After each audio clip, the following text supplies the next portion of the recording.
Ladies and gentlemen, welcome back to the Texas Hockey Podcast. I'm your host, Trevor Neal. I'm here with Travis Tyler. How you doing, Travis?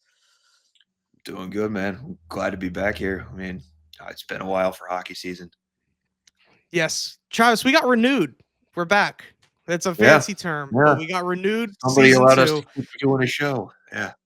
We were not a one-hit wonder. We are back.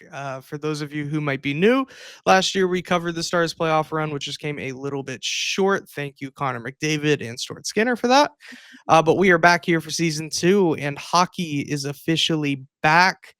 Before we kind of dive into the Stars season, for people who are returning and for new people as well, we're going to be kind of doing a weekly Stars show, kind of breaking down what's going on, some bigger stories. Um, Hopefully provide some new and unique insights that you might not hear. Hopefully we'll have some fun doing this and you'll have some fun listening. Aim to do about once a week, 30 to 45 minutes, give or take, unless I ramble about something Nah, I or mean, Travis don't hold us to decides. that. It's such a boilerplate thing. Yes, exactly. But we're super excited to be back. And what's even more exciting is hockey is finally back. The Stars are playing games at the Big Boy Arena, the American Airlines Center again. The preseason's officially underway, and we are only a few weeks away from the regular season. Travis, how are you kind of feeling? Off season, kind of get the rust off. You've been doing some college football stuff, and now you have to get back in the arena. Yeah, I mean, I get to get back in the arena. Let's put it straight. This isn't Yeah. a have to kind of thing. But yeah, I mean, it's fun to be back in there. I mean, we've only had two or three practices in a two practices a media day in a preseason game, so there's not much you can tell right now. But Yeah. um, I mean, everybody seems glad to be back, and everybody's just ready to roll and get to that October 9th opener in Winnipeg. Yeah, so there's a lot of really fun storylines coming into this new Stars season, and like you said, we're only one preseason game in, a few Mhm. um, practices, a media day, training camp, but it's always fun monitoring a team with a head coaching change.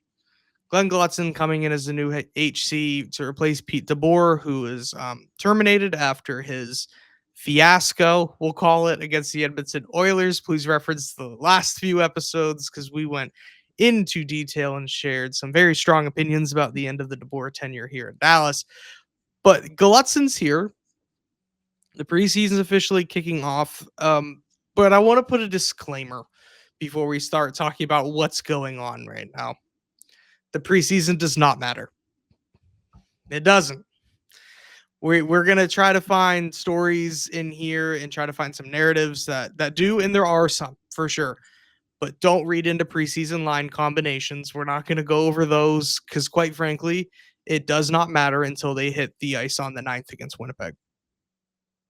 This Yeah. is just we're just seeing what happens.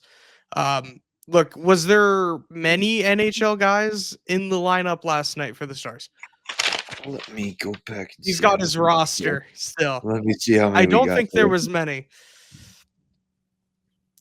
And it's going to be a rotating cast of guys every night. They'll play again Tuesday night. Looks like there Uh, was 6, 7 if you count Petrovic. it's so you mean to tell me that we're not playing Mikko Rantanen and Actually, Jamie make Benn it and Wyatt seven, Johnston? 7 or 8. 7, 8 if you count them. Yeah. Okay, not bad though. I was All actually expecting mostly that number to be lower. mostly bottom 6 guys and fourth pair or third pair defensemen. Yeah. So, So yeah, makes sense. hey, this is the Texas Stars with some NHL guys sprinkled on top. That's what the preseason is. Yeah. But it's still exciting. The American Airlines Center is always one of the most fun places to be in the entire world. It is one of my favorite places in the entire world. We have a lot of fond memories in that building. But we start off the preseason with little 2-1. Was it shootout or overtime win against St. Louis Blues? It was a shootout. Shootout, so not even real hockey. Yeah. Stars had a power play in overtime too. Oh, yeah. But you know what? The rust is coming off. It's Galutzin's first game. It's a learning experience. I went to the preseason opener before, and it was a 4-0 shutout. Nothing means anything, Yeah. but it is I really mean, there was a fun. pretty good turnout for the preseason. There like It's 15,000 Stars fans. in there. Yeah. Stars fans are great. The fact that we can get 15,000 people into that building on a Saturday night when college football is really starting to pick up and it's hella impressive. But the point of the preseason, I think, in its entirety is let's see some guys who are on the fringe. It Mhm. gives some who are guys that they could make the lineup but don't have a job for sure. I don't think the Stars have many of these guys. I think their lineup, we have a very good idea of who is in your four lines and your three pairs. It's Yeah. who's fighting to be in the box, the press box every night. Yeah. Who's To fighting to be that healthy scratch? yeah, which in hockey is it's an important job mentally. It's an important job to be there. There are injuries throughout the season, but we're not talking who's playing on the second line. These aren't the spots that we're fighting for Yeah. with a team like Dallas. And Dallas is not a team that I'm going, man, there's like 15 prospects we got to keep an eye on. There's a small handful for sure. But this isn't we're seeing the guys who aren't ready going back to junior, going back to the A. We're not seeing that right now with the Stars. But you kind of you showed me a little sheet with some homework you did in the press box on Saturday. Are there No, any no, no. names That for that a that was, like, this morning in my living room. okay, yeah, we'll take that. Yeah. Um we if you're a casual Stars fan and let's say you're going to the game Tuesday against Minnesota. Are there any guys that you should be like, "Oh, this is a guy that I should be paying attention to that I may not know already?" That you kind of saw. I know we mentioned the guy who was traded for Matt Dumba, whose name I'm not going to butcher on air because Yeah, I'm not gonna do that either. no, the Yeah, rust is still there. We'll learn. We'll have it next episode. yeah. I mean, he's a borderline NHL guy, might fight for a 7th or 8th defenseman spot depending on, what Yeah, you got, but, I mean, he's been back and forth between the AHL and the NHL with, like, 3 or 4 different clubs already, so yeah. not He's holding my breath there for that getting in the lineup, but if they give him a chance, especially since he's a left-handed and they have a lack of right-handed defensemen on this team, yeah. that it doesn't help him in that situation. So I don't have a lot of confidence in the fact that he's going to make that roster unless he forces his way onto it. Yeah, but I still actually kind of like the fact that we're getting a player like that back in the Dumba deal. Because, like I said, this is an 82 game season. We had points last year. We're having defensemen go down like crazy. You have forwards Mhm. go down like crazy. It's nice to have guys with a little bit of NHL experience that in a pinch can just give me 15 minutes tonight. It's all I need. Yeah, Just yeah. He's fill a he's gap. he's a depth So, he's a depth guy that's got something to prove, and that's basically yeah. what the preseason is for. Those are the Yeah. guys that are No, playing. if I'll give the preseason credit in that it is dudes fighting for their life. Mhm. Because there are some dudes in the preseason that the future of their career relies on this small handful of meaningless games. You've got to impress a whole coaching staff, and sometimes not even your own. I mean, you've got a guy like Antoine Bibeau on the Stars right now on a PTO. Yeah, he played He was last a night. Leafs guy Yeah. coming up. Yeah, he I played didn't the even 3rd know he period was on last a night. PTO. So I had he's never a I guy had like never that. heard of him till last night, so, you Yeah, know. he's been out of the league for a bit. It's an opportunity to potentially earn yourself a job. I don't know if it's Yeah, going to be with Dallas, but it could be no, Texas, it's Idaho. Yeah. Texas. Yeah, there's plenty of places. Are there any other names that you're thinking, would be fun to kind of keep an eye out before the regular season starts up? I mean, look, there's not like we were saying, there's not a lot of roster turnover coming in here from these young guys. There's not Yeah, a lot of guys that are gonna fight for these spots on the roster. They're fighting for the top spots on the Texas roster to be the next guys to get called up or to yeah, find some way to keep or yeah, to find some way to keep going with their careers, or it's the young guys that have been drafted the past couple of years that you're yeah. like, oh, I they got I feel it. like So yeah, most go of the ahead. guys who would be fighting for a spot already kind of fought for it last season. We Yeah, saw the emergence of I think Maverick Bork is a perfect example of a guy who I feel like in other situations, probably this preseason would mean a whole lot to him, but I feel like he's kind of safe. Do you yeah, think yeah, he's making the lineup open at yeah. No, night? Like I he looked great. I don't think there's any debate on that. I think he's got a spot solidified. I mean, he scored a goal last night too, which is what they've been waiting on Yeah. for him. So, A but it's lot like, of those young guys, it's the job's already yeah, been done for him. yeah. I mean, well, and you mentioned, we've seen some of these guys come up with Justin Ritzkovian, who got into a fight in the first period last night, and showed that he's part of that physical uh, Yeah. personality that Glutzen wants them to take over. Um, R2 Huru, I think is how you say the name. I can't remember. Good name. Hyry. Yeah. He's I mean, another Finnish guy, I believe, and he came up for a little bit last year. Yeah. So they got those guys up and down. Nils Lundqvist at the defenseman, obviously Who's been trying fighting to for a roster spot for like been 3 years. been fighting for a roster spot, but seems like they want to keep him and they want it as, but he needs to, like, I feel like he's going to be on the roster, but they want to have him show them that he's earned it rather than tell him Yeah. now that he's on the roster. Don't worry about Yeah, he's been in the Stars organization for 3-4 seasons now. Former first overall pick of the New York Rangers. If the preseason matters to guys who are in the NHL, it's a guy like Nils Lundqvist who has really had trouble proving that I have more than just these nice flashes and I can be trusted to play. Maybe a new coach kind of helps him. Maybe Pete it. just decided he didn't like Nils anymore. Or I think last year he was making a lot of strides and then he got hurt.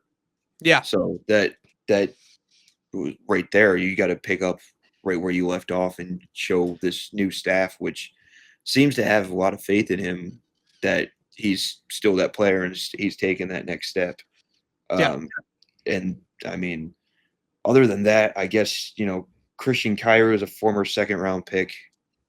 yeah. He got called up last year, but didn't actually play in any games, I believe. But he's a Best call up. right-handed defenseman.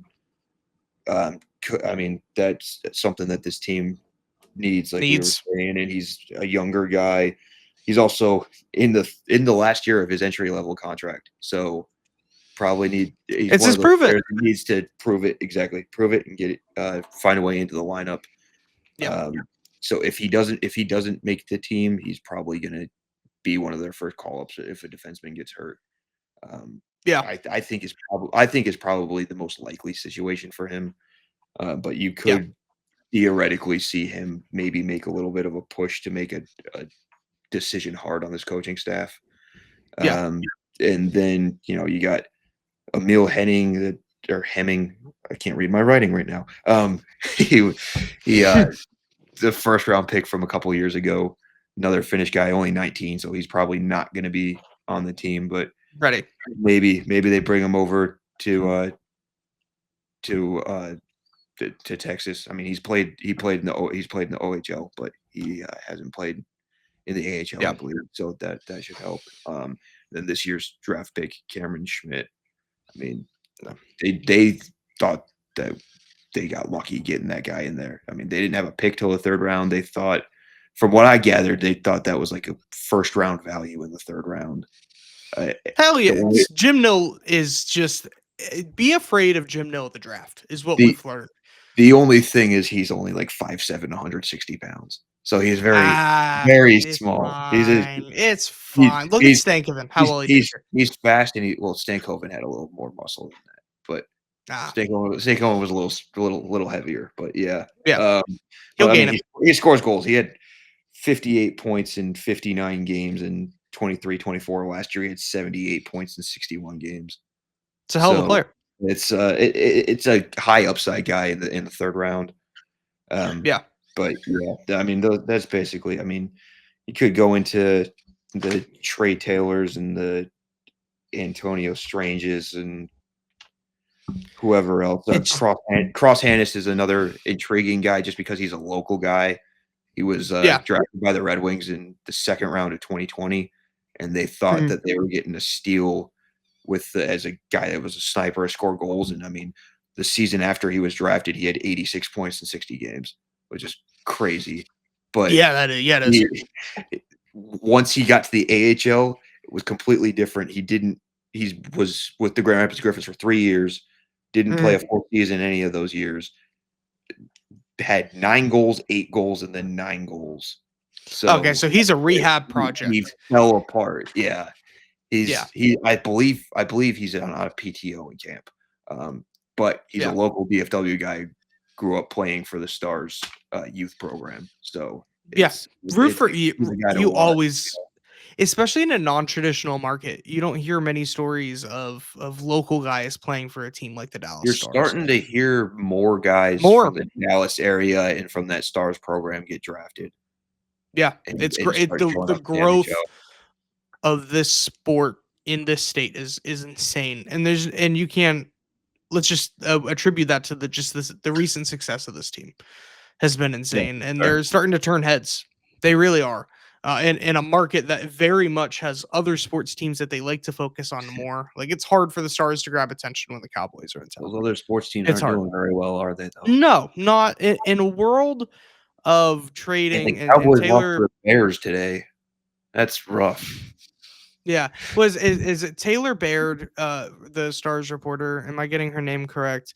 Where she tweeted, "In a world of teams trading away Luka Doncic and Micah Parsons, be the one who goes out and gets Miko Rantanen.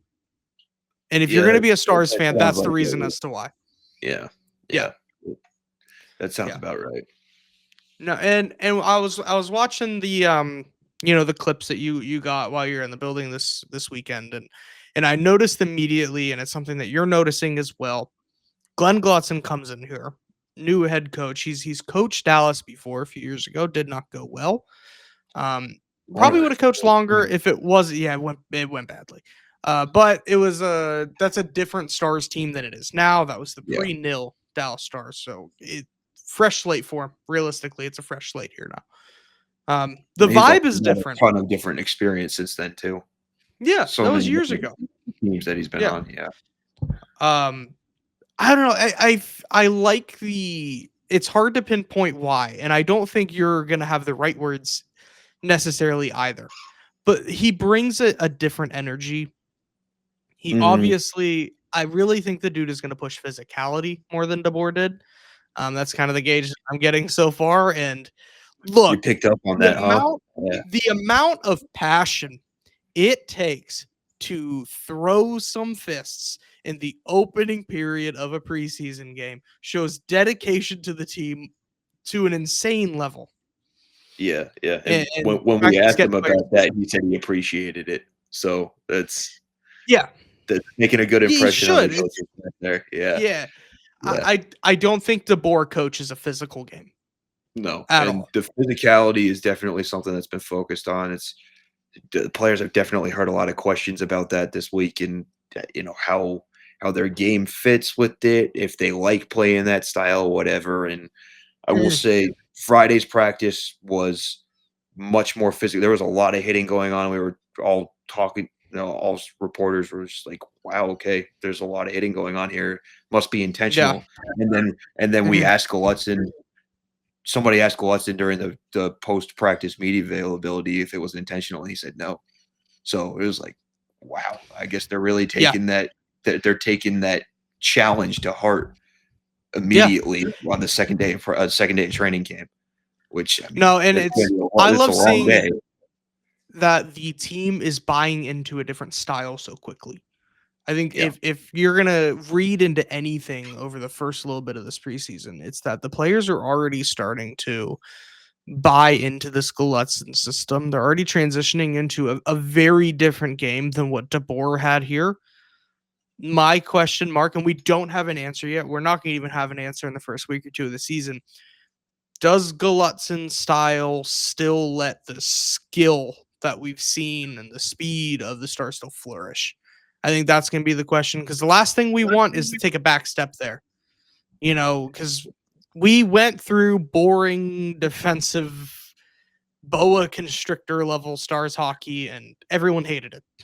Yeah. But I mean, it I don't get the impression that that's gonna be what no, this is. I don't either. I I don't don't. either. I think look, are you gonna tell Miko Rantanen no, go block shots?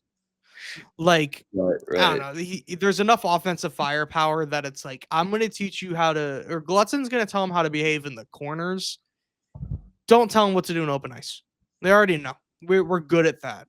Um, and let's see some buy-in come playoff times, because really the Stars are one of those teams. The playoffs are all but guaranteed.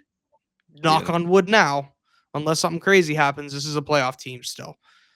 A lot should of the be. depth should be. Thank you. Should be. We saw some depth pieces move out. We saw Granlund move out. We saw Marchment move out. But relatively, this is a similar team on it in a full outlook. It's a very similar team. It's just let's keep the things that we were doing last year good. Be mean, but we're preparing for the playoffs. And the last thing we need is to get to the playoffs. And as cool as it was, and we both benefited greatly off of Mikko Rantanen doing what he did in the playoffs. But I don't want to see a playoff series in which one person is scoring.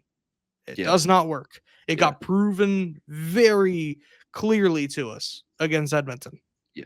that everybody needs to buy in. This show does not exist without Miko Rantanen in that third period No, against it does not. Colorado. No, it does not. Thank So you, yeah, Mikko. we Thank I you, mean Mikko. we launched with the next series. So yeah, Yeah.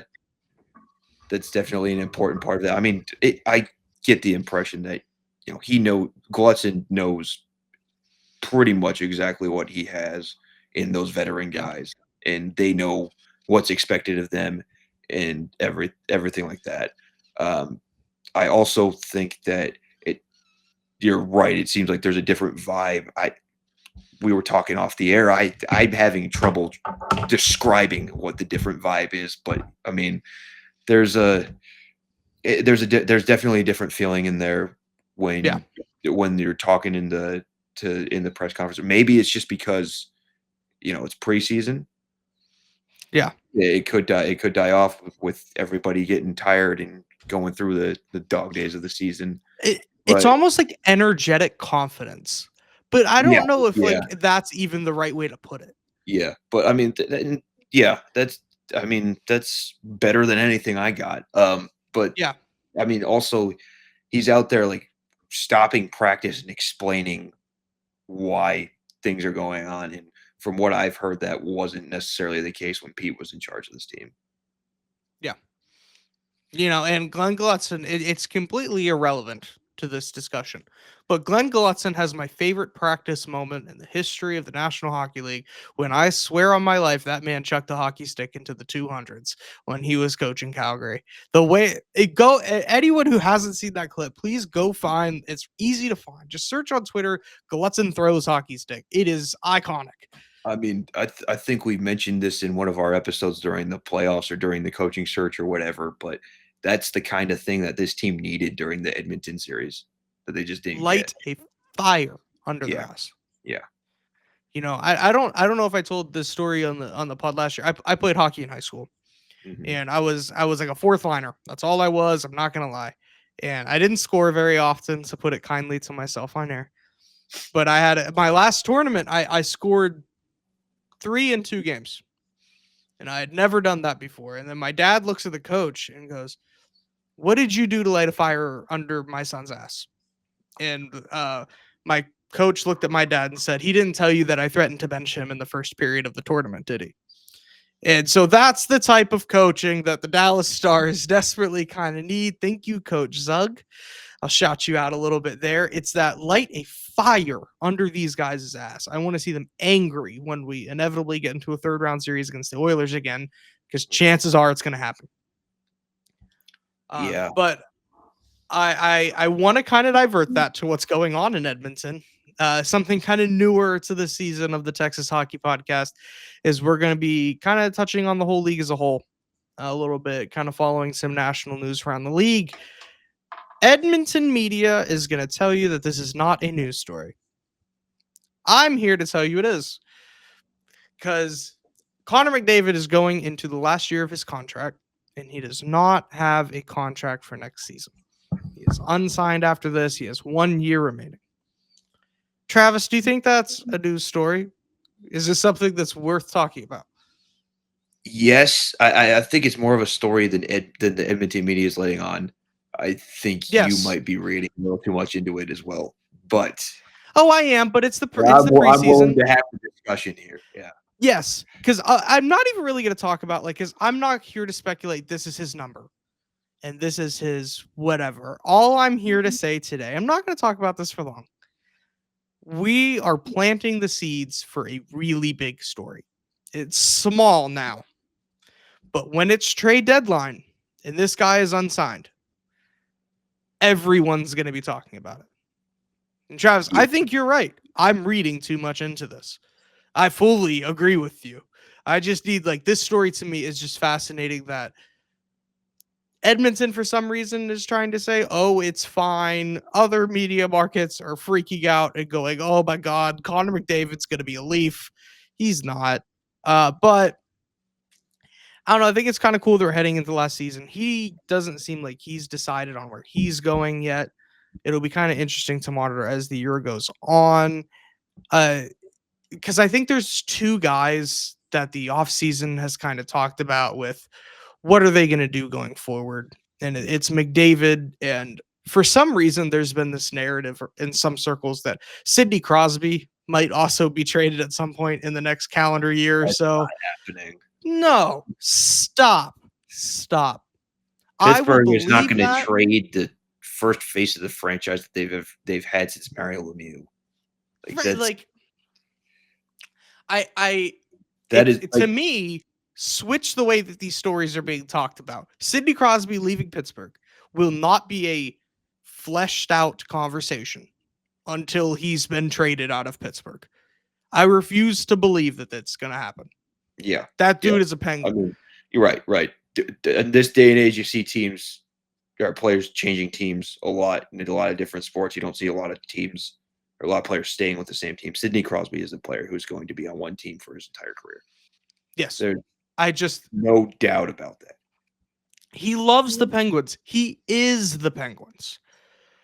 It's like, and the I thing is, mean, like, what do you even trade Sidney Crosby for? Is his value on the open market anywhere worth actually trading for? it's not going to get you anything that's going to fix what's going on over there. I'll tell you that. Exactly. Yeah. What the Penguins are already bad. Trading Yeah. Crosby doesn't make you like it's not the difference between fighting for the playoffs and being awful and fighting for the first overall pick. Like I feel like with the damage that has been done between Penguins fans and the Penguins with a new ownership group and a few really bad years of management through Ron Hextall. The last thing Kyle Dubas should do as GM and president of the Penguins is go, you know how you guys have been really angry at us for the last 2 years? We're going to trade Crosby now. Yeah. It was I'm going to make it worse. I'm going to make you I'm going to hate me make it even more. so much Yeah. worse. Like, this is what I read, and I'm going this to is make you interesting run what me out of Kyle. town. Look, whoever took that Pittsburgh GM job that Dubas got was going to have a miserable time. And there's a reason he's making bank. He's making about $7 million a year as a GM. Because do you want to be the GM who either It's a mental is health one. trusted with Yes. Are you the guy that you have to navigate the end of the best player of this century? He is. Since 2000, he is the best player. You either lose with Sidney Crosby and spend the last few years of his career losing. You somehow win, which that's off the table. Realistically, they're not going to win again. Or do you trade him? Not one of those options is easy. Nope. Because, like, if you're losing, which ignoring the fact that Crosby is there is what you should be doing to further the franchise along. Pittsburgh needs to lose right now. Well, then you're losing with Crosby. Like and you don't want to be that guy. I have a lot of I think that job's fascinating. Because like who would want that? I wouldn't want to do that. I think that there's a reason that I don't think that there's many other guys in contention for that job. I think there's a reason Sidney Crosby, I believe, was part of the decision process. I have no sources saying that, but I really think I think he was sitting and talking with It people. makes sense. Yeah. I think there's only one player in one situation that could happen with, and it's Sidney Crosby. Sid, what do you want to do? This is your team, your career. You're Jackie Moon. Yes, you call the shots here more than anybody, Sid. You do. You do. This is your franchise. But then that'll be something kind of cool to monitor over the next season. I don't think anything kind of comes of it. But the Penguins, I think it's going to be really funny when the Penguins get the first overall pick and piss the entire league off again. Because it's like, damn, you just started being bad. Now you get another one. The same thing happened with Lemieux. You started being bad, and now here's Crosby. They started being bad, and now here's Gavin McKenna. That's the name. Yeah. I think this season, this is kind of what I've been thinking through the offseason. I want your opinion on it. I think that teams are kind of preparing for two situations. They are either, oh my God, Connor McDavid might be available next offseason. And I think there's a lot of teams that have a backup plan for, if he is available, what do we need to do? Every GM in the league should have the conversation. That type of player does not become available. And the other half of the league having that conversation is going to do everything in their power to lose. Because this first overall pick in Gavin McKenna is that special that there's going to be some tanking this year. So it's, would be, are you, I mean, there's of course going to be teams in the middle. I don't think Dallas realistically is getting Connor McDavid, and I don't think they're going to be bad enough to get Gavin McKenna. But, a lot of teams got to be prepared. I think a team like Carolina, what do we need to do to squeeze McDavid in? Because our superstars keep leaving, so we have the cap space. I did that. If the superstars keep leaving, are you going to be able to get McDavid to even consider going there? Maybe they'll have a different sales pitch this time. maybe it'll be different this time. No, but I think it's like, look, I'm not saying that they're going to do this. I'm making that clear beforehand. But if Connor McDavid's a free agent and Jim Nill does not have the conversation for at least a few minutes, who do I need to trade? And what situation do I need to create to make this appealing for him? Oh, that conversation happens. It's more like, how do I get my 4th GM of the Year award? Could you imagine that situation? They're gonna call that the I don't think we did. I don't remember if we talked about that at the end of last season.